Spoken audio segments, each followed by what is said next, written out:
সুপ্রিয় দর্শক আসসালামু আলাইকুম। স্বাগত জানাচ্ছি ইসলাম চ্যানেল বাংলার সাপ্তাহিক আইন বিষয়ক অনুষ্ঠান দি লিগ্যাল শোতে।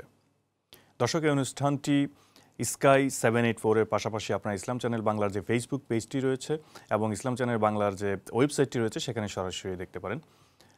প্রিয় দর্শক, এই অনুষ্ঠানটি প্রতি বুধবার সন্ধ্যা 8টায় অনুষ্ঠিত হয়ে থাকে। এই অনুষ্ঠানে মূলত আমরা ব্রিটেনের সমসাময়িক যে আইনগুলো সেগুলো নিয়ে আলোচনা করে থাকি, পাশাপাশি অন্যান্য টপিক নিয়ে আলোচনা হয়। সেখানে প্রপার্টি নিয়ে আমরা আলোচনা করি, ফ্যামিলি ল নিয়ে আলোচনা করি। তবে আমাদের মূল আলোচনার বিষয়বস্তু সবসময় থাকে ইমিগ্রেশন ল। ইমিগ্রেশনে যেহেতু অনেক চেঞ্জেস আসে, নিয়মিতই আমরা বিভিন্ন ধরনের চেঞ্জেস দেখতে পাই, সেগুলো নিয়ে আমরা আলোচনা করবার চেষ্টা করি এবং সেই আলোচনায় আমরা সবসময় একজন অতিথিকে আমন্ত্রণ জানিয়ে থাকি। আজকেও তার ব্যতিক্রম হয়নি। আমি অতিথির কাছে যাবার আগে যদি আপনারা আমাদেরকে কোনো প্রশ্ন করতে চান তাহলে কিভাবে করবেন, স্টুডিওতে যদি কোনো মতামত রাখতে চান অথবা আপনাদের আইনি কোনো জিজ্ঞাসা থাকে সেটি বলে দিতে চাই। আমাদের স্ক্রিনে একটি নাম্বার যাবে যেটি মূলত 0203874678 এই নাম্বারে আপনারা সরাসরি আমাদেরকে কল করতে পারেন। আপনারা যে প্রশ্নটি করবেন, যেহেতু আমরা ডকুমেন্টস দেখার কোনো সুযোগ পাই না, আমাদের অতিথি ডকুমেন্টস দেখে কোনো অ্যাডভাইস করতে অথবা সাজেশন দিতে পারবেন না, সেহেতু কিছুটা জেনেরিক অ্যাডভাইস হয়ে থাকবে। আপনারা যদি আপনাদের কোনো স্পেসিফিক কোশ্চেন থাকে অথবা স্পেসিফিক কোনো অ্যাডভাইস দরকার হয় তাহলে অবশ্যই কোনো সলিসিটর অথবা ব্যারিস্টারের কাছ থেকে সেটি নিয়ে থাকবেন। দর্শক, আজকে যেহেতু আমরা ইমিগ্রেশন ল নিয়ে আলোচনা করব, যেহেতু অনেকগুলো ইমিগ্রেশন আইন চেঞ্জ হচ্ছে এবং প্রতিনিয়তই প্রতিদিন ঘুম থেকে ওঠার পরেই আমরা শুনি যে আজকে আইন চেঞ্জ হলো, কিছু আপডেট আসলো অথবা কোনো মিনিস্টার, প্রাইম মিনিস্টার তারা ঘোষণা দিয়েছে যে এটা চেঞ্জ করবে। তো প্রতিনিয়ত আমাদেরকে এগুলো নিয়ে আপডেটেড থাকতে হয়। সেই আপডেট নিয়ে আমরা আলোচনা করব এবং সেই আলোচনা করবার জন্য আমাদের সাথে আজকে যিনি উপস্থিত আছেন তিনি দীর্ঘদিন যাবৎ আইনি পেশার সাথে জড়িত।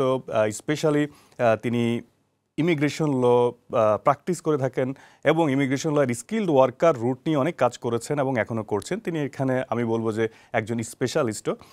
তিনি একজন ব্যারিস্টার এবং তিনি একজন লিগ্যাল কনসালটেন্ট ব্রিট সলিসিটরসের। তার নাম মোহাম্মদ হারুনুর রশিদ। আমি হারুন ভাইকে আমাদের অনুষ্ঠানে স্বাগত জানাতে চাই।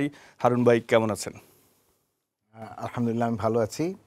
দর্শকদের সালাম জানাচ্ছি আর অগ্রিম ধন্যবাদ জানাচ্ছি আমাকে কষ্ট করে শোনার জন্য। ধন্যবাদ হারুন ভাই, আপনি বৃষ্টি স্নাত দিনে আমাদেরকে সময় দিচ্ছেন, আমাদের দর্শকদের জন্য স্টুডিওতে এসেছেন। হারুন ভাই, আমরা আজকে যে বিষয় নিয়ে আলোচনা করতে চাই, আপনি অবশ্যই ওয়াকিবহাল আছেন এবং যেহেতু আপনি ইমিগ্রেশন প্র্যাকটিস করেন অনেক বেশি, যে সম্প্রতি যে চেঞ্জ এসেছে যেটি নিয়ে খুব বেশি আলোচনা সমালোচনা, যে রুয়ান্ডা ইস্যুটা নিয়ে। রুয়ান্ডা ইস্যুর পরবর্তীতে আমরা দেখেছি যে বাংলাদেশ সরকার একটি চুক্তি করেছে এই সরকারের সাথে। আমি এই চুক্তি বিষয়ে আজকে বেশি আলোচনা করতে চাই, কারণ আমরা রুয়ান্ডা ইস্যু নিয়ে অনেক আলোচনা করেছি, অনেক আলোচনা সমালোচনা অনেক কিছুই হয়েছে। সো যেহেতু বাংলাদেশ সরকারের যে চুক্তিটি সেটিও রুয়ান্ডা ইস্যুর সাথে কিছুটা মিলে যায়, সো অটোমেটিকভাবেই সেটি চলে আসবে। সো আপনি কি আমাকে একটু ধারণা দিবেন যে বাংলাদেশ যে চুক্তিটি করেছে বর্তমানে এই সরকারের সাথে, সেই চুক্তিটি আসলে কি, এবং বাংলাদেশি যারা এখানে এখন ওভার স্টেয়ার আছে অথবা যারা অ্যাসিলাম ক্লেম করছে অথবা ফেইল্ড অ্যাসিলাম সিকার হিসাবে আছে অথবা যারা আপনার ফরেন অফেন্ডার্স হয়ে গিয়েছে, তাদের কি হতে পারে, ভবিষ্যৎটা তাদের কি? অনেকগুলি প্রশ্ন যেহেতু একত্রে এসছে, তো আমি প্রথমত এটা এই চুক্তির ব্যাকগ্রাউন্ডগুলি আসলে একটু একটু আলোচনা করে ফেলি। যদি এটা খুব বেশি দর্শকদের জন্য তারা খুব বেশি উৎসাহ নিয়ে এটা দেখবে না, শুনবে না, তবু বোঝার জন্য একটু হয়তো দরকার। সেটা হচ্ছে কিছুক্ষণ আগে যেটা বললা যে বেশ কিছু এই বছর পার্টিকুলারলি এবছর এত বেশি চেঞ্জ হয়েছে স্কিল ওয়ার্কারের উপরে, অ্যাপেন্ডিক্স FM এর উপরে, মানে যারা ফ্যামিলি ভিসা নিয়ে আসবে, ওই দুইটা বিষয় বেশ চেঞ্জ একের পরে স্টুডেন্টদের উপরে হয়েছে। আর স্কিল ওয়ার্কারের মধ্যেও কেয়ার ওয়ার্কারের উপরে চেঞ্জটা খানিকটা বেশি।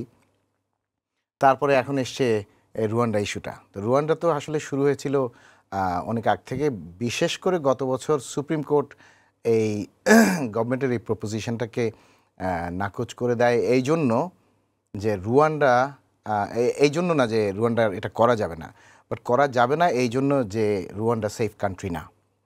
তো এরপরে তো আমরা জানি যে এরপরে তারা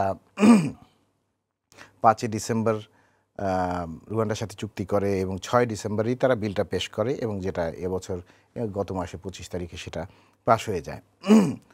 এখন আমরা আসি আসলে এই বিষয়গুলি তো অনেকখানি পলিটিক্যাল, বাট যেহেতু নেসেসারিলি আমাদের ইমিগ্রেশনের সাথে জড়িত, আমাদের এই অ্যান্সারগুলি করতে হয়। এবং এর একই সময় বাংলাদেশের এই চুক্তিটা, বাংলাদেশ সরকারের এই চুক্তিটা, এইটা অনেকজনে বলছেন এটা পলিটিক্যাল স্টেটমেন্ট। আমি বলবো যে নতজানু একটা ট্রিটি, এটা সেটা আসলে পলিটিক্যাল বিষয়। আমি আপনাকে একটু ইন্টারাপ্ট করতে হচ্ছে, আমাদের একটি কল আছে, আমি কলটি নিয়ে আসি। প্রিয় দর্শক, কোথা থেকে বলছেন এবং আপনার প্রশ্নটি কি? হ্যালো, আসসালামু আলাইকুম। ওয়ালাইকুম আসসালাম।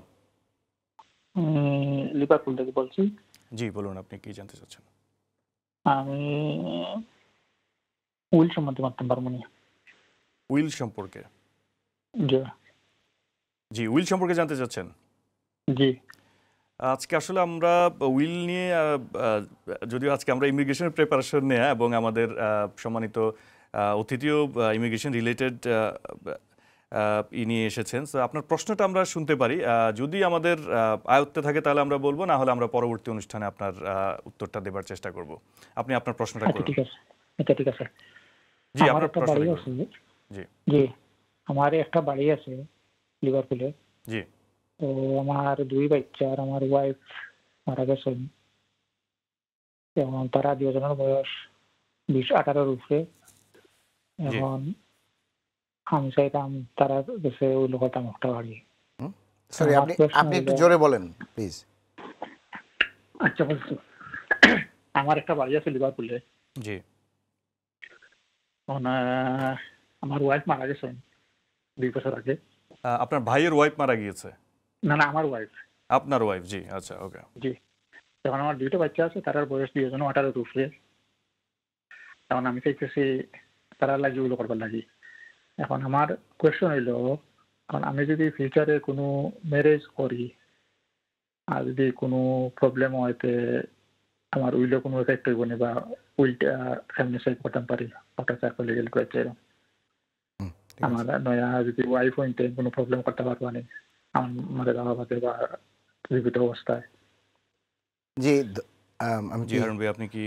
ধন্যবাদ আপনার প্রশ্নের জন্য। এইটা আসলে যতদূর আমি এটার এক্সপার্ট না, তবু যতদূর আমি আইন বুঝি তাতে আপনি একজন স্পেশালিস্টের কাছে যাবেন। তবে এইটা আসলে অসুবিধা হওয়ার কথা না। আপনি উইল করবেন, এখন আজকে যে উইলটা করবেন, এখন আপনার নতুনভাবে বিবাহিতা স্ত্রী কি বিদ্যমান আছে অথবা বিয়েটা হয়েছে? যদি না হয় তার মানে হয়নি। তার মানে আজকে আপনি যেটা এগ্রি করলেন সেটা কালকে ঘটে যাওয়া জিনিস দিয়ে এটাকে আইনের ভাষায় বলে রেট্রোস্পেক্টিভলি ইফেক্ট দেয়া। তার মানে পিছনে যে আইনটাকে বর্তানো, আইনটাকে অ্যাপ্লাই করা, সেটা সম্ভব না। ফলে আপনি পারবেন এটা ঠিক আছে। তবু আমার কথার উপর আপনি রিলাই করবেন না, কারণ এই বিষয়ে আমি এক্সপার্টিজ রাখি না। আপনি একজন বিজ্ঞ উইল এক্সপার্টের কাছে যাবেন। আর আমি আপনার সাথে একটু অ্যাড করতে চাই উইল নিয়ে। যদিও আপনি বলেছেন যে এক্সপার্ট ভালো অ্যাডভাইস দিতে পারবে। উনি যদি বর্তমানে একটা উইল করে যে আমি বিয়ে করব, যদি করে, সেই কন্ডিশনটা কিন্তু সেখানে রাখতে পারে সে উইলে। প্রথমত বিয়ে করার মাধ্যমে ওনার আগের যে উইলটা, সেই উইলটা ল্যাপস হয়ে যাবে। বাট উনি এখনই ওখানে একটা কন্ডিশন দিতে পারে, টার্মস কন্ডিশন অ্যাড করতে পারে যে আমি যদি বিয়ে করি তাহলে আমার ওয়াইফ এই অংশটা পাবে, অথবা এইভাবে এটা কার্যকর হবে। তাহলে সেটা সম্ভব।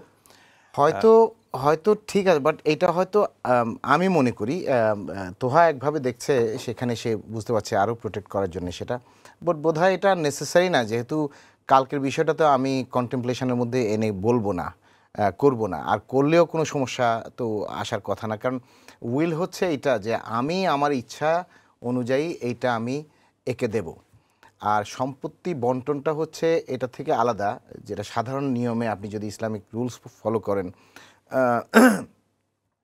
তাইলে আপনার ইসলামিক মিরাজ ল যেটা, যে সেই অনুযায়ী আপনার বাচ্চারা কিভাবে পাবে সেইভাবে পাবে।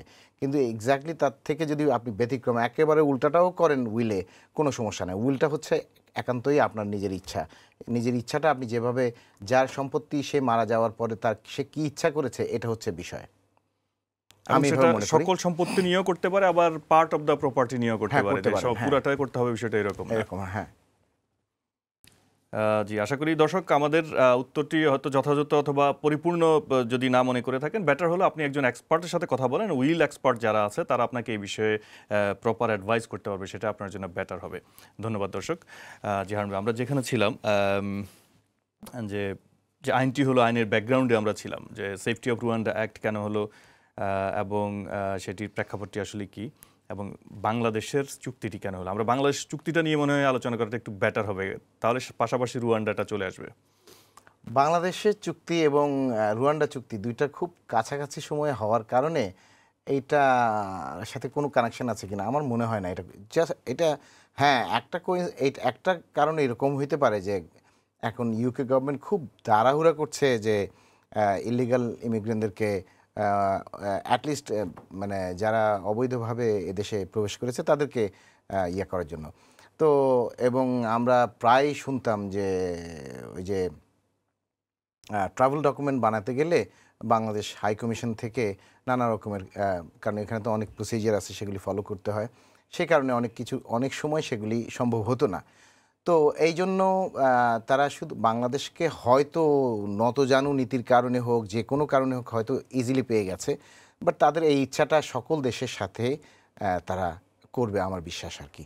এটা হয়তো বাংলাদেশের ক্ষেত্রে হয়তো একটু এটা আমার মতামত, বাট এটা তো হয়তো ইজি হয়ে গেছে। আমরা লিগ্যাল আলোচনা আবার আসবো হারুন ভাই, আমরা একটু পলিটিক্যাল আলোচনা একটু যেতে চাই, যেহেতু আপনি আইনজীবী, আমাদের আইনজীবীদের অনুষ্ঠান, সো অবশ্যই আমরা পলিটিক্যালি সচেতন। যেটা হয়েছে আজকে টক অফ দ্য কান্ট্রি, যেটা যে বর্তমান প্রাইম মিনিস্টার ঋষি সুনাক জেনারেল ইলেকশন ঘোষণা করেছে 4 জুলাই। আপনি কি মনে করেন এই যে রুয়ান্ডা অ্যাক্ট অথবা গত বছর যে ইমিগ্রেশন ইলিগাল ইমিগ্রেশন অ্যাক্টটা হলো এবং বাংলাদেশের সাথে চুক্তি, এগুলো কিছুটা পলিটিক্যাল, আপনার কি মনে হয়? আপনি অনেক দিন ধরে এদেশে প্র্যাকটিস করছেন, আমি যেটা দেখি এটা আসলে মানে ইউকেতে এবং আমেরিকাতে তারা আসলে এই মাইগ্রেন্টদের অনেক কিছু নিয়ে গভর্নমেন্টে যারা থাকে তারাই যখন নেগেটিভ টাইপের কিছু একটা করে, অপোজিশন তখনই হুঙ্কার দেয় যে আমরা এটার বিরুদ্ধে যাব। তো সেরকমভাবেই লেবার একটা ঘোষণা দিয়েছে যে আমরা এইটাকে আমরা ইয়ে করব, বাতিল করে দিবে তারা যদি ক্ষমতায় আসে। তো এইটা আসলে তো করবে, যেহেতু প্রমিস করেছে আসলে তো করবে, বাট করলেও এই লেবারই তো দেখা যাচ্ছে যে এই মানে অ্যান্টি মাইগ্রেন্ট ল যতগুলি, again this is not my political statement, এটা আমি বুঝতে পারছি সেটা তো করেছে। এখন আসলে কেউ যে মাইগ্রেন্টদের প্রতি খুব সদয় আমি সেটা দেখি না আর কি। তো আনফর্চুনেটলি এই জন্য এক্ষেত্রে এরকম একটা স্টেটমেন্ট আসলেও আমি যে খুব একেবারে ইয়ে হয়ে যাব, আমি পলিটিক্সে দেশে করিও না। তো হ্যাঁ, বলেছে এটা আর কি। তো হ্যাঁ, এটা যারা এইটা আমি একটু ভীতির কারণ এই জন্যে মাইগ্রেন্টদের জন্যে, not only for those who entered into the UK illegally, যারা আনডকুমেন্টেড অন্যভাবে লিগালি এসে এরপরে ডকুমেন্ট নাই, ভিসায় যারা ফেইল অ্যাসাইলাম সিকার, এরকম আরও যারা ফরেন ক্রিমিনালস, অনেকজনের ক্ষেত্রে এখন আলোচনা চলছে যে এদেরকেও এটার মধ্যে টানা যায় কিনা। তো সেরকম এক্সটেনশন হবার সম্ভাবনার বিষয়টা মাথায় রাখলে আমার মনে হয় লেবারের বিষয়টা হয়তো খুব ইলিগাল মাইগ্রেন্টদের জন্য ওয়েলকামিং আর কি। তাহলে যেটা বাংলাদেশ সরকার যে চুক্তিটা করলো সেখানে তারা 3টা বিষয়কে স্পেসিফিকভাবে উল্লেখ করেছে। একটা হলো failed asylum seeker, second one যারা ফরেন অফেন্ডার্স রয়েছে, এবং থার্ড ওয়ান হলো যারা এখানে ওভার স্টেয়ার রয়েছে, যেটাকে আমরা আনডকুমেন্টেড বলতে পারি, যে তারা হয়তো লিগালি ঢুকেছে কিন্তু কোনো না কোনোভাবে হয়তো যে কোনোভাবে এসেছে। এই 3টা, এইটাই আসলে এই কোইন্সিডেন্সটাই সাক্ষ্য দেয় যে গভর্নমেন্টের ইন্টেনশন হচ্ছে পুরা মানে যারা ইলিগাল বা ওভারস্টেয়ার তাদেরকে ধরা, সেটা ইলিগালি এন্ট্রি করুক, লিগালি করুক, যারা আনডকুমেন্টেড ইলিগাল, এই ক্লাসটাকে ওভারঅল এই ক্লাসটাকে ধরা হচ্ছে গভর্নমেন্টের ইন্টেনশনকে বাংলাদেশের চুক্তির মাধ্যমে আমরা দেখতে পাচ্ছি। এই ক্ষেত্রে আপনি বাংলাদেশ যে এই কাজটা করলো, আপনি এটা কীভাবে দেখেন যে বাংলাদেশের, আমি আবারও লিগ্যাল আলোচনার বাইরে আজকে একটু যেতেই হয়, বিকজ আলোচনাগুলো অথবা এই আইনগুলো, চুক্তিগুলো, যেহেতু চুক্তির কিন্তু ম্যারিড ডিম্যারিড অ্যাডভান্টেজ ডিসঅ্যাডভান্টেজ থাকে। চুক্তিতে কি আছে সেটা এখনো আমরা কিন্তু ডিটেলস দেখিনি, কারণ সেটি এখনো পাবলিশ করা হয়নি। শুধুমাত্র আমাদের হাই কমিশন থেকে একটি প্রেস রিলিজ দেওয়া হয়েছে এবং আমরা হোম অফিসের যে ওয়েবসাইট রয়েছে সেখানে তাদের একটি নিউজ যেটা সেখানে তাদেরটা প্রেস রিলিজই আমরা ধরতে পারি সেখানে এসেছে এবং কিছু কিছু নিউজ পেপার তারা সেটা নিউজ করেছে ডেইলি টেলিগ্রাফ থেকে শুরু করে স্ট্যান্ডার্ড বিবিসিও নিউজ করেছে।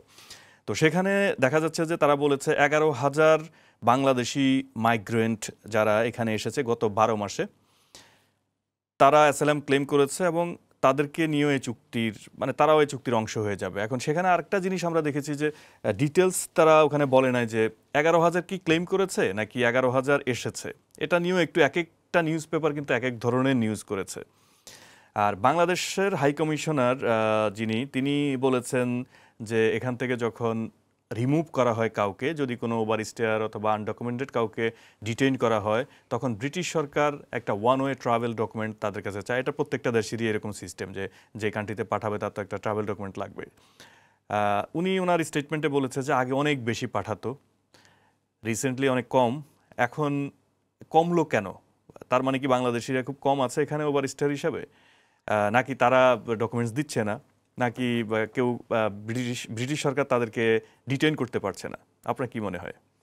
আমার কাছে মনে হবার আগে আমি একটা কল নিয়ে আসি আবার একটু, আপনি কলের পরে আপনার মন্তব্য বলবেন। প্রিয় দর্শক, আসসালামু আলাইকুম, কোথা থেকে বলছেন এবং আপনার প্রশ্নটি কি? হ্যালো দর্শক, আমাদেরকে শুনতে পাচ্ছেন? জি জি ভাই, আসসালামু আলাইকুম। ওয়ালাইকুম আসসালাম। জি, আপনার প্রশ্নটি। আমি বলছিলাম লন্ডন থেকে। জি বলুন। জি জি জি, আচ্ছা, আমি 20 বছরের রাইটে অ্যাবাউট 10 months ago আমি পাইছিলাম আমার দিছিল, বাট আমার বিআরপি তারা আমার নাম ডেট অফ বার্থ ভুল করে লিখছিল, বুঝছেন? জি। তারপরে আমি তার কাছে লেখছি, লেখার কতদিন, নাহলে 10 months হয়ে গেছে, তারা কোনো রেজাল্ট দেয় না। আমি বারবার দিছি, রিমাইন্ড দেওয়ার পরেও এখন পর্যন্ত সেটা সলভ হয় নাই। বাট আমি রিসেন্টলি আমি প্রি অ্যাকশন করছি, প্রি অ্যাকশনের বাদে 14 দিনের ভিতরে তারা রেজাল্ট দিছে, দিয়া আমার একটা দেখাইয়া দিছে যে অ্যাড্রেস, ওখানের মাঝে আমার অরিজিনাল ডকুমেন্ট দিয়া ফি পে করিয়া ওটা মাঝে তারার কাছে লিখতাম, মানে পাঠাইতাম। জি, আপনি প্রথম যখন বিআরপিটি পেয়েছিলেন তখন তো দেখেছেন যে সেখানে মিস্টেক আছে, তখন আপনি কি ইমেল করেছেন নাকি বিআরপি রিপোর্ট সিস্টেম আছে একটা, সেখানে রিপোর্টটা করেছেন যে বিআরপিটা মিস্টেক হয়েছে অথবা কোনো নামের বানান অথবা নাম উল্টাপাল্টা হয়েছে, এগুলো কি করছেন আপনি? আমি ওই রিলিভেন্ট অথরিটির কাছেই আমার তো ডিজিটাল তো পাঠাইছেন। না, রেলিভেন্ট অথরিটি ঠিক আছে, আপনি কি করেছিলেন সে সময়? আপনি কি নিজেই করেছেন না আপনার কোনো সলিসিটর ছিল তিনি করেছেন? না, আমার তো ডিজিটালে করছে। আপনি রিপোর্ট করেছিলেন নাকি ইমেল করেছিলেন, মনে আছে? না, ও ইমেল করছে। ওকে, আপনি আমাদের সাথেই থাকুন হারুন ভাই, আপনি যদি এই সমস্যার সমাধানে কিছু বলতে পারেন বলেন। ইমেলটা আসলে কোথায় করে থেকেছেন এইটাও একটা প্রশ্ন, কারণ ইমেল তো এমনি তো তারা ওয়েলকাম করে না খুব বেশি আপনি ইমেল করে যোগাযোগ করেন। তো বিআরপির জন্য নির্দিষ্ট বিষয় আছে, যেটা তোহা বললো যে বিআরপিটা আপনি যদি বিআরপিতে ভুল হয়ে যায় অথবা বিআরপি যদি এসে রিসিভ না হয়, সেক্ষেত্রে আপনি রিপোর্ট করতে পারবেন না আসাটা অথবা ভুলের বিষয়টা ইত্যাদি। নির্দিষ্ট প্ল্যাটফর্ম আছে, সেগুলি অনলাইনে এক রকমের ফর্ম আছে, সেগুলি ফিল আপ করে আপনি সেখানে সেটা জানাবেন। এখন যদি ইমেল করে থাকেন, কোথায় করেছেন এবং কি ফি দিতে আপনাকে বলেছে, আমরা আসলে কিছু বুঝতে পারছি না বিষয়টা। আপনার অ্যাপ্লিকেশনটা যদি আপনাকে 10 years বেসিসে দিয়েই থাকে, তাহলে তো ডিসিশন দিয়েই দিয়েছে, তাহলে কিসের ফি আপনি দিবেন?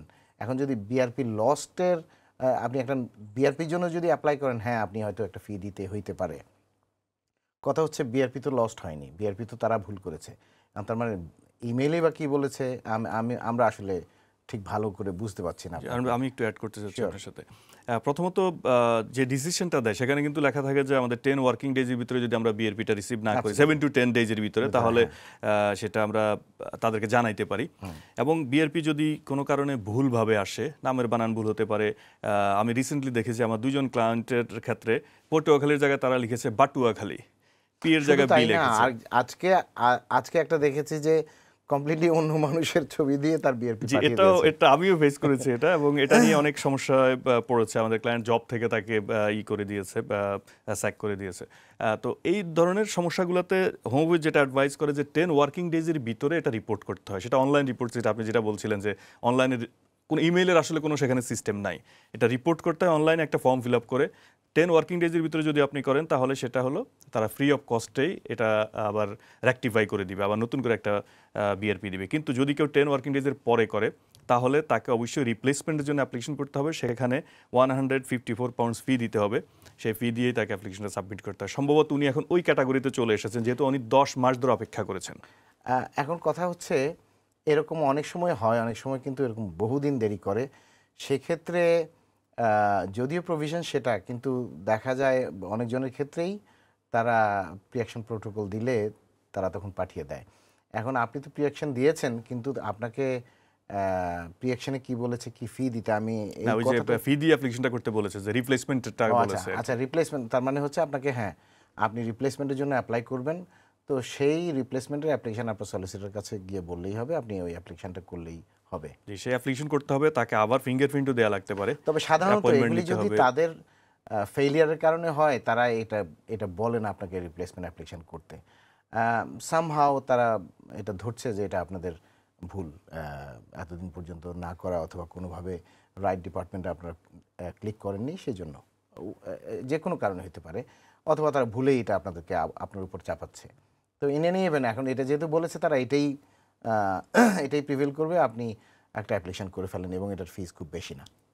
ধন্যবাদ। ফিস 154 পাউন্ডস, এবং যদি ওনার ফিঙ্গারপ্রিন্ট দিতে হয় তাহলে 139 লাগবে। বাট উনি যদি আরো 2-3 সপ্তাহ পরে ফিঙ্গারপ্রিন্ট দিতে হয়, সেটা ফ্রির ব্যবস্থাও আছে।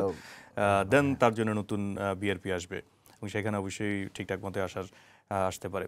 জি হারুন ভাই, আমরা যেখানে ছিলাম যে 3টা ক্যাটাগরিকে তারা আইডেন্টিফাই করেছে, এবং এই ক্যাটাগরিগুলোর মাধ্যমে বাংলাদেশও সেখানে অ্যাগ্রি যেহেতু করেছে, তাহলে যদি বাংলাদেশি কাউকে এখন অ্যারেস্ট করে কোথাও, সে লিগালি আসুক ইলিগালি আসুক, এখন যদি আনডকুমেন্টেড হয়ে যায় অথবা ফেইলড অ্যাসাইলাম সিকার হয়। এখন ফেইলড অ্যাসাইলাম সিকারেরও এখানে আমি হয়তো কথা একটু বেশিই বলছি, যে ফেইলড অ্যাসাইলাম সিকারেরও তো সংজ্ঞা আসলে অনেক বড়, যে কোন স্টেজে গিয়ে তাকে ফেইলড অ্যাসাইলাম সিকার বলা হবে।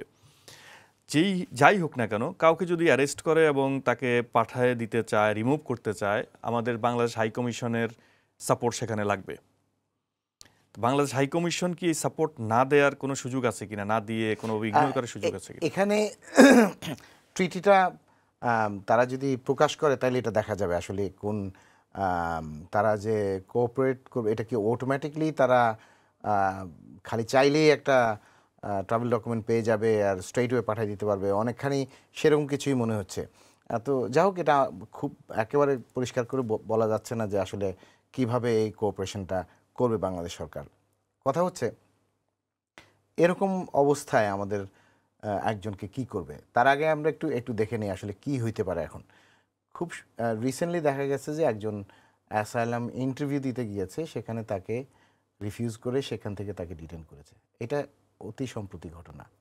তো এইখানেও এই রুয়ান্ডা অ্যাক্টের ঠিক পরপরের কাহিনী এটা। এখন এখানে কি আমি গভর্নমেন্টের স্টেটমেন্টটা দেখি, আমার কাছে মনে হয় ইয়াস, আমি দেখি। তো এখন নানাভাবে আপনি হইতে পারেন। এখন হয়তো রেস্টুরেন্টের রেইডও সংখ্যা বাড়িয়ে দিবে তারা। এখন হয়তো রাস্তা থেকেও এরকম র্যান্ডম, আমি জানি না। তো তাদের এই নিয়তটা রিসেন্টলি যেগুলি আমরা দেখতে পাচ্ছি, তাতে মনে হচ্ছে র্যান্ডমলি তারা এটা করবে, খুব পাইকারি দরে যেটা আমরা বলি করবে। এখন কথা হইলো করলে কি করবে, করলে আগের থেকে তো বোঝাই যাচ্ছে চান্স অনেক কম। কিন্তু কথা হচ্ছে ডিটেনশনে নিয়ে গেলে সেখানে তো 2-4 দিন রাখবে। ফ্লাইটটা তো তার জন্য একেবারে, ফ্লাইটটা বসে আছে, প্লেন বসে আছে, ধরেই ওখানে নিয়ে যাবে না। তো যে প্রসিজিওরগুলি আমাদের আছে, আমরা সেই প্রসিজিওরগুলি তো অবশ্যই আপনি আপনার লয়ার কাছে নিয়ে যাবেন, তারা সেগুলি অ্যাপ্লাই করবে, বেইলের অ্যাপ্লিকেশন করবে, জুডিশিয়াল রিভিউ করবে। কিন্তু একটা কথা মনে রাখতে হবে যে রুয়ান্ডার বিষয় যখন আসবে, আমরা জানি না আসলে স্কোপটা কতখানি এক্সটেন্ডেড হবে। আমরা আপাতত জানি যে ইলিগাল এন্ট্রেন্টদের ক্ষেত্রে এটা প্রযোজ্য, এবং সেটা যা হোক। তো এখন যদি তাদেরকে ধরা হয়, এই আর্গুমেন্টটা আর থাকলো না যে রুয়ান্ডাটা তো সেফ কান্ট্রি না, এবং রুয়ান্ডা অন্য দেশেও পাঠিয়ে দিতে পারে, এই সম্ভাবনাও চ্যালেঞ্জ করা যাবে না। এমনকি বিষয়টা কোনোভাবে কোর্টে গেলে কোর্টও এখন অনেকগুলি হিউম্যান রাইটস অ্যাক্ট, যেটা কিনা ইসিএইচআর ইউরোপিয়ান কনভেনশনস অন হিউম্যান রাইটসকে যেটা করসপন্ডিং ইউকে ইনঅ্যাক্টমেন্টের নাম হচ্ছে হিউম্যান রাইটস অ্যাক্ট, এবং রিফিউজি কনভেনশন, এগুলির সাথে ইনকম্প্যাটেবিলিটিও চ্যালেঞ্জ করা যাবে না। অর্থাৎ এই গভর্নমেন্টের একটা ডিউটি আছে যে তারা এই আইনগুলির সাথে অসঙ্গতিপূর্ণ কোনো কাজ করবে না। তো এরকম অনেকগুলি প্রভিশন ডিসঅ্যাপ্লাই করা হয়েছে এই ট্রিটির মাধ্যমে। হ্যাঁ, তার মানে ওই আইনগুলি কি বিদ্যমান থাকবে না, অথবা এই আইনটা কি ইলিগাল কিনা এইটা আলাদা রেখে এটাকে চ্যালেঞ্জ করা যাবে না যে রুয়ান্ডা তার জন্য সেফ না। এই প্রেক্ষিতে এই আইনগুলিও তারা ডিসঅ্যাপ্লাই করেছে। তো ফলে বিষয়টা অনেকখানি ছোট হয়ে গেছে। বাট অ্যাসাইলামটা আমি তাদের ইন্টেনশনটা যেভাবে রিড করতে পারছি, আমরা ওইটাতে ব্রেকের পরে আসতে হবে, আমার একটি ব্রেকে যেতে হবে, ব্রেকের সময় হয়ে গেছে আমাদের। আপনাকে ইন্টারাপ্ট করার জন্য দুঃখিত। প্রিয় দর্শক, আমাদেরকে একটি বিরতিতে যেতে হবে, সাথেই থাকুন, ফিরছি শীঘ্রই।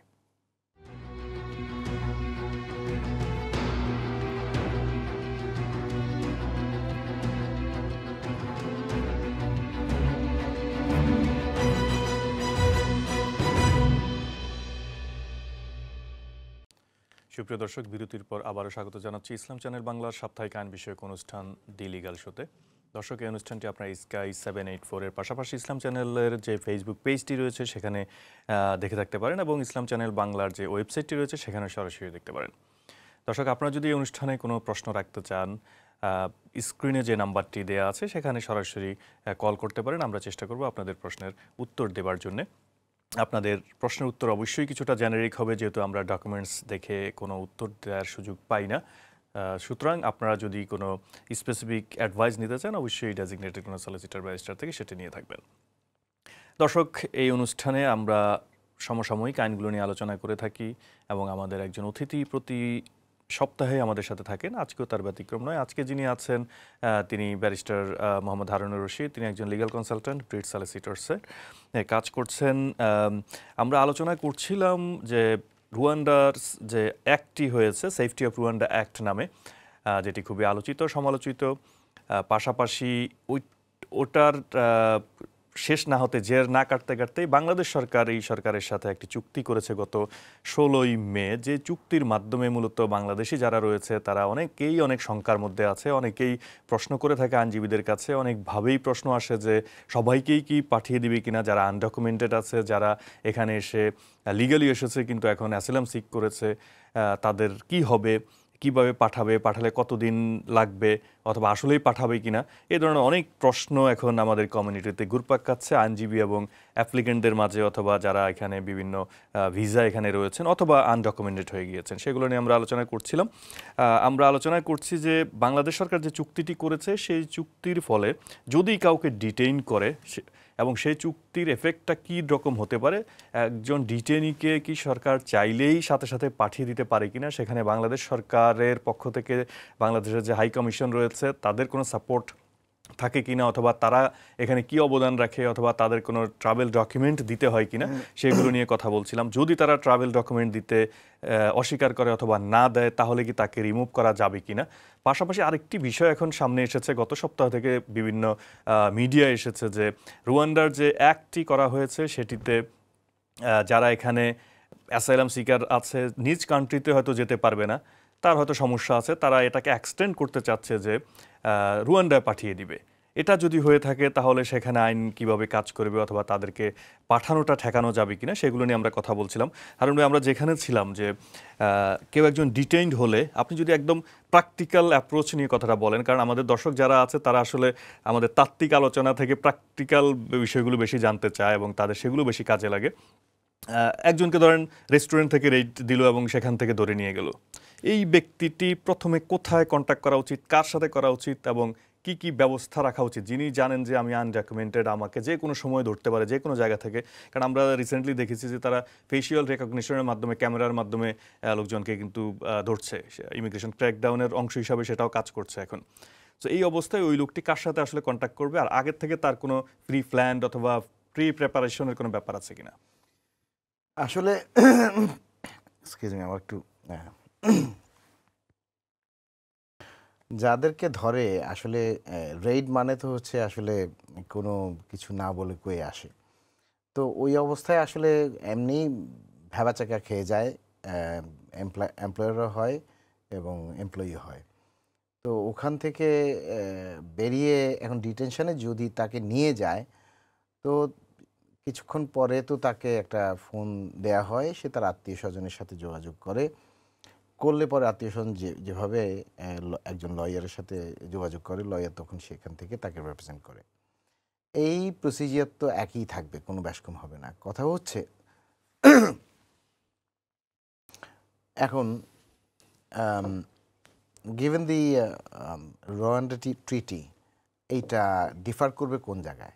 ডিফার করবে হচ্ছে, এবং বাংলাদেশের যে এগ্রিমেন্টটা, দুইটা মিলে বিষয়টা এটা দাঁড়াচ্ছে যে তাকে পাঠায় দেওয়াটা আগে যেরকম 1 মাস অন্তত লাগতো, যে এই প্রসিজিয়ার সেই প্রসিজিয়ার, তো সেখানে তারা অনেকখানি এগিয়ে গেছে।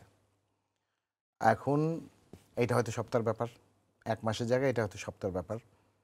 তো এই 1 সপ্তাহের মধ্যে আমি কি করতে পারবো? প্রথম কথা হলো তার কি কোন অ্যাপ্লিকেশনটা পেন্ডিং আছে। যদি থাকতো তাইলে এটা হয়তো হওয়ার সম্ভাবনা কম, তাকে ধরে নিয়ে যাওয়ার সম্ভাবনা কম থাকতো।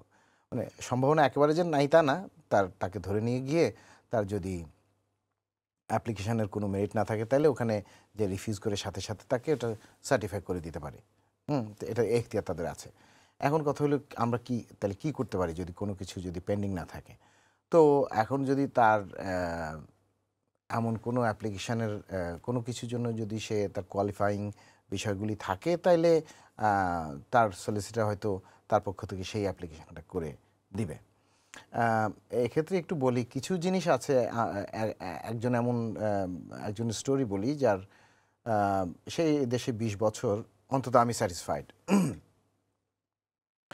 তো শেষ পর্যন্ত তাকে কিন্তু বাংলাদেশে পাঠিয়ে দিয়েছে। কী জন্য? তার কোনো এভিডেন্স ছিল না, এবং সে কোনো অ্যাপ্লিকেশানই করেনি 20 বছরের, কারণ তার কোনো রকমের কোনো এভিডেন্স ছিল না। 20 বছরে সে 13টা জায়গায় ছিল, কোনো জায়গায় কোনোভাবে কোনো একটা সিঙ্গল চিঠিও সে কোনো দিন পায়নি। তার কাছে একটা সিঙ্গল ফটোও নাই যে কোনো জায়গায় সে ফটো তুলেছে। তার মেডিকেল সে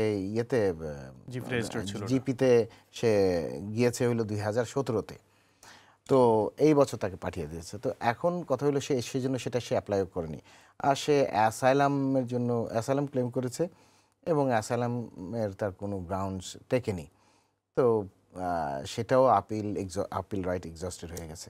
এখন সেই ক্ষেত্রে এরকম একটা সিনারিওতে এরকম একটা লোককে ধরলে একজন লয়ার কি করতে পারবে? খুবই সামান্য তার জন্য বাকি থাকে।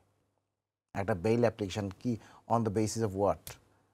আমরা তো আউটকামটা তো দেখতে হবে, যে সেখানে তো আসলে কোনো কিছু নেই। হ্যাঁ, এখন কথা হচ্ছে জুডিশিয়াল রিভিউ। এখন আপনি যদি জুডিশিয়াল রিভিউ করেন, আর যেদিন ফ্লাইট ডেট আপনার কাছে সলিসিটরের কাছে গেল বিষয়টা, যেদিন ফ্লাইট ডেট তার আগের দিন সে হয়তো আর্জেন্ট একটা জুডিশিয়াল রিভিউ করে দিল, কোনো না কোনো মেরিটকে নাম ধরে পাঠিয়ে দিলেন। এখন সেটার মাধ্যমে হয়তো হইতে পারে যে সেই ফ্লাইটটা হয়তো ফ্রাস্ট্রেটেড হয়ে যেতে পারে, কিন্তু দেন তারা নেক্সট ফ্লাইট বুকিং দিয়ে দিবে। তো বিষয়টা হলো আসলে তারা ডিটার করছে যে আপনারা এই পথে আমাদের আত্মীয় স্বজন যারা অনেক টাকা পয়সা খরচ করে অনেক কষ্ট করে এই দেশে পাড়ি জমায়, কিন্তু সেই দিনগুলি বোধহয় খুব অতটা তাদের জন্য খুব সুখকর দিন অপেক্ষা করছে না আর কি। আর এটা আনফর্চুনেটলি এটা একটা বিষয়, সেটাও মাথায় রাখতে হবে। জি, ধন্যবাদ হারুন ভাই। আমরা একটু আলোচনা করতে চাই আরেকটি আলোচিত বিষয় নিয়ে, যেটি স্কিল্ড ওয়ার্কার। আমরা দেখেছি যে গত 2-3 বছরে, স্পেশালি 21, 22, 23 এই 3 বছরে এই দেশে অনেক স্কিল্ড ওয়ার্কার এসেছে, অনেক কোম্পানি লাইসেন্স পেয়েছে, অনেক নতুন কোম্পানি, একদম যদি বলা হয় যে ব্যাংকের ছাতার মতো গজিয়ে ওঠা কোম্পানিও লাইসেন্স পেয়ে গিয়েছে, এবং কস্ট অ্যালোকেশন পেয়েছে, সেখানে লোকজনকে রিক্রুট করতে পেরেছে, ওভারসিজ থেকে লোকজন নিয়ে এসেছে তারা। কিন্তু এখন তারা জব দিতে পারতেছে না, এবং জব না দিতে পারার কারণে অনেক কোম্পানির লাইসেন্স চলে যাচ্ছে। সো এই অবস্থায় যদি কোনো কোম্পানির লাইসেন্স চলে যায়, যারা স্কিল্ড ওয়ার্কার ভিসা এখানে এসেছেন, আইদার রেস্টুরেন্টে এসেছেন অথবা অন্য যে কোনো ক্যাটাগরিতে এসেছেন, স্পেশালি কেয়ারে যারা বেশি এসেছেন, তাদের জবের খুবই খারাপ অবস্থা যাচ্ছে। সো কোম্পানির লাইসেন্স চলে যাবার পরে এই যে যারা অ্যাপ্লিকেন্ট হিসাবে ইমিগ্রেন্ট হিসাবে এখানে এসেছেন তাদের করণীয়টা কি? অনেকেই ফ্যামিলি নিয়ে এসেছেন, তারা কি করবে? প্রেক্ষাপটটা এরকম যে তারা আসলে এসছে, তারা অনেকখানি বাস্তবে তারা অনেকখানি রিস্ক নিয়ে এসছেন যে চাকরি থাকতেও পারে নাও থাকতে পারে, এবং এই প্র্যাকটিক্যাল আমরা যেটা বুঝতে পারছি যে এই প্রতিষ্ঠানগুলি আসলে তাদের তাদের কস ইস্যু করার কথা হয়তো একটা অথবা দুইটা, তারা 10টা করে বসে আছে যে কোনো কারণে। এখন তারা অনেকজনে তাদের এই এমপ্লয়ীদের সাথে কোঅপারেটও করছে না, তারা আসার পর থেকে 6 মাস হয়ে গেছে, 1 বছর হয়ে গেছে। এখন তারা সুইচ করে অন্য এমপ্লয়ার কাছে যেতে চাচ্ছে অনেকজনকে আবার এটা চাওয়ার আগেই সেই হোম অফিস থেকে একটা চিঠি পেয়ে গেছে, ওয়ারেজ এমপ্লয়ার তার সাথে কোনো কোঅপারেটই করেনি।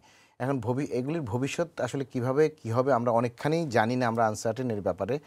তবে যদি আপনার চিঠি পেয়ে যান যে আপনার এমপ্লয়ার আপনাকে টার্মিনেট করেছে, সেটা যেরকম একটা এমপ্লয়মেন্ট ট্রাইব্যুনালের বিষয় আছে, সেটা আপনি এমপ্লয়মেন্ট ট্রাইব্যুনালে নিয়ে দেখতে পারেন, সেটা আরেকটা প্রেক্ষাপট। আর ইমিগ্রেশন পার্সপেক্টিভে আপনি ইমিডিয়েটলি আপনার আর অন্য কোনো রাইট যদি থাকে, অন্য কোনো ক্যাটাগরিতে আপনি যদি অ্যাপ্লাই করতে চান, সেটা আপনি করে ফেলবেন। অথবা আপনি যদি আরেকটা যদি এমপ্লয়ার খুঁজে পান, তাহলে আপনি সেখানে সুইচ করে ফেলবেন। এটা হচ্ছে সাধারণ অ্যাডভাইস। এখন কথা হচ্ছে যে আপনি এই যে ধরেন আপনি এমপ্লয়মেন্ট ট্রাইব্যুনালের বিষয়টা নিয়ে গেলেন, সেইটা অনেক সময় মানে এই আনফেয়ারনেসটা, কারণ আপনার সাথে যোগাযোগই করেনি, আপনি রিপিটেডলি তার কাছে রিকোয়েস্ট পাঠিয়েছেন যে আমি এখানে এসেছি, আমার চাকরি নিয়ে এসেছি, তোমরা কোথায়, কোনো উত্তরই দেয়নি, সেখানে গেছে তার সাথে এক্সিস্টিং এমপ্লয়িরা কথাবার্তা বলেন, এরকম অনেক উদাহরণ আছে। এখন আপনি এই যোগাযোগগুলি সব কিছুই ডকুমেন্টেড রাখবেন। এই জন্য যেমন আপনি এমপ্লয়মেন্ট ট্রাইব্যুনালে গেলে এগুলির আপনার প্রয়োজন আছে, তেমনি এই এমপ্লয়মেন্ট, কারণ এখানে তো একটা অনেক জরিমানার বিষয় আছে যেটা আপনি পেতে পারেন, সেই যদি আপনি পান, এটা ডিপেন্ড করবে আপনাকে এমপ্লয়মেন্ট ট্রাইব্যুনাল লয়াররা কী অ্যাডভাইস দেবেন। যদি আপনি কতখানি পান না পান, এই কেসটাও আপনার ইমিগ্রেশন অ্যাপ্লিকেশন একরকমের একটা ইমিগ্রেশন অ্যাপ্লিকেশন করার জন্য একটা বেসিস হয়ে যেতে পারে। তো এই জন্য আপনি ইমিগ্রেশন লয়ারের সাথে চিঠিটা পাওয়ার সাথে সাথে যোগাযোগ করবেন, কিভাবে উনি আপনার বিষয়টাকে মেকানাইজ করবেন লিগালি। এই বিষয়ে আমার একটি প্রশ্ন আপনার কাছে, যে যদি কাউকে কোনো কোম্পানি টার্মিনেট করে, তাহলে তো হোম অফিস তার ভিসাটা ক্যান্সেল করবে, সেখানে তো একটা সময় করবে, আমরা জানি যে সেখানে একটা সময়। এখন ধরেন এই সময়ের ভিতরে সে অন্য কোনো কোম্পানিতে সুইচ করতে পারলো না, এদিকে সে আবার এমপ্লয়মেন্ট ট্রাইব্যুনালও যেতে চায়, যে সে মনে করছে যে আমাকে এখানে আনফেয়ার ডিসমিস করেছে, তো সেই ক্ষেত্রে তার অন্য কোনো অ্যাপ্লিকেশন করার সুযোগ আছে কিনা? এই কথাটাই বলছিলাম যে এটা আমরা তো একেবারে মানে টেইলর অ্যাডভাইস দিতে পারি না, এখানে স্কোপ নাই। আপনারা ইন প্রিন্সিপাল তো অবশ্যই আছে যে এখন আপনি এত বড় একটা বিষয় আপনার লাইফের, আপনি একটা ডিসিশন নিয়েছেন, এখানে এসে 1 বছর আপনি কাটিয়েছেন, তারা কোনো কোঅপারেট করছে না, এর মধ্যে আপনার নানা ব্যাপক টাকা খরচ হয়েছে, স্ট্রেস হয়েছে, আপনার ফ্যামিলির ক্ষতি হয়েছে। তো এগুলি তো সব কিছুই এমপ্লয়মেন্ট ট্রাইব্যুনালের বিবেচনার বিষয়। তাহলে এত বড় জরিমানার বিষয়টা, আপনার লাইফের এত বড় ক্ষতিটা আপনি আনচ্যালেঞ্জড চলে যাবেন, এটাও তো যেমন হইতে পারে না। তাইলে এটা যদি হইতে না পারে, তাহলে why should this not be এই basis for your immigration application? তার মানে দাঁড়াচ্ছে এটা যে আপনি একটা এইচআরও অ্যাপ্লিকেশান আপনি এখানে যেতে পারে। তারপরে পার্টিকুলার সার্কামস্ট্যান্সেস অনুযায়ী আপনার লয়ার সেগুলি বিবেচনা করে দেখবে যে আপনার প্রেক্ষিতটা ঠিক সেরকম সেই জায়গায় ফিট ইন হয় কি না। তার মানে তার এমপ্লয়মেন্ট ট্রাইব্যুনালে যাওয়ার সুযোগ আছে, এবং সে চাইলে অন্য কোম্পানিতে সুইচ করতে পারতেছে। যদি সেটা না করতে পারে, কোনো অফার যদি না পেয়ে থাকে সেরকম, তাহলে এফএলআর এইচআরও টাইপের যে অ্যাপ্লিকেশনগুলো আছে সেগুলো করে সেখানে আপাতত অর্থে থাকতে পারে, এবং হোম অফিসের কাছে রিকোয়েস্ট করতে পারে যে আমি এটার ভিকটিম, এরকম করে অ্যাপ্লিকেশন করার সুযোগ রয়েছে। জি আরুন ভাই, আপনি তো স্কিলড ওয়ার্কার বিষয়ে অনেক দিন ধরে কাজ করেছেন, আমি সেটা বলেছিও, এবং আমি জানি সেটা আপনি অনেক এক্সপার্ট এই লাইনে। এই যে এটা তো আমরা এমপ্লয়ির দিক থেকে আলোচনা করছি, বাট একটা লাইসেন্স যদি টিকে রাখতে চাই, যে একটা লাইসেন্স আমি পেলাম, আমার একটা কোম্পানি আছে, সেই কোম্পানি একটা লাইসেন্স পেলো, আমি এটাকে টিকিয়ে রাখতে চাই, আমি কোনোভাবেই চাই না এটা রিভোকড হোক, তাহলে একজন এমপ্লয়ারের কী করণীয়? এমপ্লয়ার কীভাবে এটাকে ডিল করবে? কারণ এমপ্লয়ার যদি কমপ্লায়েন্সটা ঠিকঠাক মতো করে, তাহলে তো এটা টিকতে পারে। সো সেই আলোচনাটা আপনি একটু করেন। এখানে বিষয়টা হচ্ছে আমি একটু ডিপে যাই বিষয়টা দেখি। জি, যদি প্লিজ। আমার একটা কোম্পানি থাকে যে ধরুন একটা ইন্ডিয়ান রেস্টুরেন্ট, তো আমার রেস্টুরেন্টের একটা ওয়েবসাইট আছে, সেই ওয়েবসাইটে আমার দেয়া আছে ওপেনিং আওয়ার্স 5টা থেকে রাত 11টা, 7 দিন। তো এই ইনফরমেশন আমি যেরকম দেখতে পাই হোম অফিসও দেখতে পায়। এটার মানে দাঁড়াচ্ছে যে এই 7 দিনের 5 ওয়ার্কিং আওয়ার্স 7 টাইমস 5, এই ঘন্টাগুলি মাথায় রেখে এখন চিন্তা করি যে একটা রেস্টুরেন্টে যত কম বিজি হোক না কেন, কতজন এমপ্লয়ি একই শিফটে কাজ করতে হয় মিনিমাম। তো এই ইনফরমেশনটা হোম অফিসের কাছে আমরা যেরকম সাধারণ মানুষ জানি, হোম অফিসও জানে যে অ্যাটলিস্ট 4 জন মানুষ কাজ করতে হয় মিনিমাম, একেবারে বিজি নাই যেখানেও। তো যদি এটা 4 জন হয়, আমি হাইপোথেটিক্যালি বললাম আর কি, যদি 4 জন হয় তাহলে 5 7 35 টাইমস 4, তার মানে কত দাঁড়াচ্ছে? 35 আর 4 গুণ কত? 140 মতো সম্ভবত। হ্যাঁ, তার মানে 140, জি। 140 আওয়ার্স উইকলি তার পিএওয়াইতে আছে কিনা ওয়েবসাইটের সাথে তাইলে মিলালে যে 3টা জিনিস, একটা ওয়েবসাইট আর আপনার কোম্পানির গত বছরের অ্যাকাউন্টসটা দেখান। অ্যাকাউন্টসে দেখা গেল যে সেখানে আপনার সেলস দেখা যাচ্ছে। আপনি তো লুকাতে পারেন না, আজকাল তো মানুষ ক্যাশে পয়সা দেয় না, 90% পয়সাই কিন্তু কার্ডে যায়। তো দেখা গেল যে আপনার টোটাল সেলস হচ্ছে 1 মিলিয়ন। এখন আপনি যদি বলেন যে না আমার মিনিমাম এটা হবে না, তো এগুলি সব কিছু মিলালে দেখা যাবে যে না, তার অ্যাটলিস্ট এইটাও কিন্তু হিসাব করার গভর্নমেন্টের মেকানিজম আছে, এই যারা এই ডিপার্টমেন্টগুলিতে কাজ করেন। তো তার মানে দাঁড়াচ্ছে তার 8 জন এমপ্লয়ি লাগে, তাইলে 100 কত আমরা পেলাম না, ঠিক তার দ্বিগুণ হয়ে যাবে। এতগুলি আওয়ার তার পিএওয়াই, অর্থাৎ তার পিএওয়াইতে কতগুলি এমপ্লয়ি আছে সবার সবগুলি ঘন্টা যোগ করলে কি এটা হয় কিনা। যদি না হয় তাহলে বোঝা গেল যে তার এমপ্লয়মেন্টের রেকর্ডটার মধ্যে গরমিল আছে। এখন গরমিল কেন থাকে সেগুলি আমরা জানি। তো এখন যখন রেট দিল, এই 2টা জিনিসের কথা বললাম, রেট যখন দিল তখন এমপ্লয়ারকে কথা জিজ্ঞেস করবে, এমপ্লয়িকে কথা জিজ্ঞেস করবে, অন্যান্য এমপ্লয়িকে জিজ্ঞেস করবে যারা লিগালি এখানে আছে। এগুলি সব কিছুর সরি, আমি একটু প্রশ্ন থেকে একটু দূরে চলে গেছি বোধহয়। আমি আমি যে প্রশ্নটা ছিল আপনি হলো, আরেকটু স্পেসিফিক ভাবে বলেন, কারণ আমরা হয়তো সময় পাবো না না না এত ডিটেইলস আচ্ছা আমি চেষ্টা করছি। এমপ্লয়ার কি কি জিনিসগুলো আপ টু ডেট রাখবে ওকে আসলে। ওকে, আমি ওটা মাথায় রেখে, হ্যাঁ। তো এখন কথা হইলো তার এগুলি যাতে কনসিস্টেন্ট থাকে, যে তার কতজন চাকরি করে, ওনার টার্নওভার কত, এগুলি একটা সাইড উনি খেয়াল রাখবেন যাতে করে কোনো ইনকনসিস্টেন্সি ধরা না খায়। 2 হচ্ছে যেমন হলিডে রেকর্ডসটা উনি যেন ঠিক রাখেন, যা কে কখন ইয়ে দিল বছরে, তার হলিডেটা সে কখন রিকোয়েস্ট দিল, এটা সেটা। তারপরে শুধুমাত্র সকলেই যারা যারা ব্রিটিশ এরা সকলেই পার্ট টাইমার, আর 2 জন মাত্র আপনার স্কিল ওয়ার্কার, তারা 50 আওয়ার্স করে 40 আওয়ার্স করে সেই জিনিসগুলিকেও আপনি মিনিমাইজ করবেন। আর অন্যান্য যত কমপ্লায়েন্সগুলি আপনি এগুলি সব ঠিক রাখবেন। এখন ঠিক যদি রাখেন, সব রেকর্ডপত্র রাখেন, আপনি যদি ইলিগাল ওয়ার্কার জন্য আপনি যদি একটা যদি অ্যাপস রাখেন যেখানে আপনি কার কখন ভিসা শেষ হয়ে যাবে সেগুলি যদি আপনি অটোমেটিকলি অ্যালার্মড হন যে তো এত তারিখে শেষ হয়ে যাবে, তার আগে আপনার যদি পারেন অটোমেটেড ইমেল তার কাছে চলে যাক, অথবা অটোমেটেড না হলেও আপনি ম্যানুয়ালি তাকে ইমেল করেন, তার থেকে একটা রেসপন্স আপনি ফাইলে রাখবেন। তারপরে সেই যদি নির্দিষ্ট সময়ের মধ্যে এক্সটেনশন অ্যাপ্লিকেশান দিয়েছে কিনা, যদি দেয় ইন টাইম দেয়, সেটা দিয়েছে কিনা, দিলে সেটা রেকর্ড আপনি রাখলেন। তো এরকম নানা যত রকমের কমপ্লায়েন্স আছে এগুলি আপনি করবেন। এটা হচ্ছে আপনার কাছে এমপ্লয়ীদের প্রতি পরামর্শ। তো যত বেশি আপনি কমপ্লায়েন্স করবেন তত বেশি সম্ভাবনা কম যে আপনাকে মানে আপনি রিভোকড হয়ে যাবেন।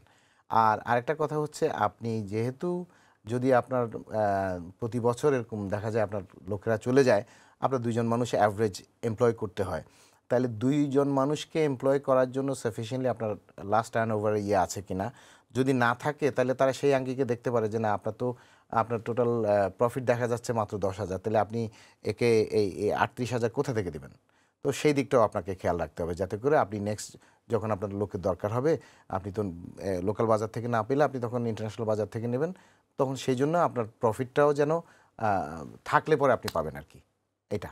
তো নানা আঙ্গিক আছে, এগুলি কয়েকটা আলোচনা করলাম আর কি, আমাদের সময় তো খুব বেশি জি allow আনবে, করে না তাহলে আমাদের। যদি ধরেন সবকিছুই রাখলো, হয়তো কোনো না কোনো কারণে তার লাইসেন্সটা রিভোক, প্রথমত রিভোক হবে না, প্রথমে সাসপেন্ড করবে। তাহলে এই সাসপেনশন অবস্থায় এমপ্লয়ারের কি করণীয়? তারা কি সাপোর্টটা নিবে, অথবা কিভাবে তাদের রিপ্রেজেন্টেশনটা দিলে এটাকে আবার ব্যাক পাবে? এবং সেই সময়ে এমপ্লয় যারা থাকবে তারা কি করবে? তারা কি ওখান থেকে চলে যাবে, নাকি তারা অপেক্ষা করবে তাদের ফাইনাল বিষয়টা, এমপ্লয়ীদের বিষয়টা মানে আউটরাইট সাসপেনশনে পড়ে গেছে বিষয়টা তা নাকি, একটা লিম্বোর মতো বিষয়টা আসলে।